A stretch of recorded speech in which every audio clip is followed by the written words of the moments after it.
Die gesamte Fortis-Serie vom ersten Entwurf bis zum fertigen schweißbereiten Produkt wird bei uns im Haus entwickelt, getestet und produziert. Es arbeiten derzeit über 150 Kolleginnen und Kollegen aus der R&D an der Entwicklung der neuen Fortis-Geräte. Dazu kommen dann noch die Nahtstellenpartner aus der Fertigung, Service, Marketing, Vertrieb und so weiter. Das sind dann nochmals ca. 100 Personen.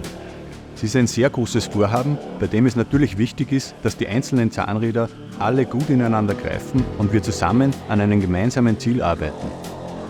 Da möchte ich noch erwähnen, dass das Potenzial und das Know-how, das wir in den einzelnen Fachbereichen haben, riesengroß ist. Jeder seinen Teil für ein erfolgreiches Produkt beiträgt und ich schon sehr stolz bin, dass ich da ein Teil davon sein darf. Wir haben bereits die 100 geplanten Vorseriensysteme produziert und ausgeliefert. In etwa die Hälfte nutzen wir für internes Testing in der R&D und die andere Hälfte der Geräte geht an Töchter und Repräsentanten, um den Feldtest zu starten. Das ist ein sehr wichtiger Meilenstein im Projekt. Hier geht es darum, eine Akzeptanz in der gesamten Organisation zu erreichen und auch eine wichtige Feedback-Schleife mit allen Nahtstellenpartnern durchzuführen.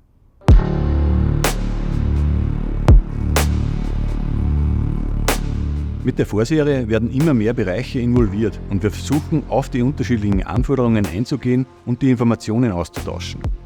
Und da ist es sehr schön zu sehen, welche positive Dynamik und Kraft da entsteht. Diese externen Geräte, die den Feldtest durchlaufen, werden in einem speziellen Erlkönig-Design ausgeführt, weil wir das neue Industriedesign noch nicht offiziell nach außen zeigen möchten. Und wir erzeugen dadurch noch mehr Aufmerksamkeit im gesamten Unternehmen. In der Vorseriensoftware sind bereits alle Funktionalitäten der derzeitigen Transsteel implementiert.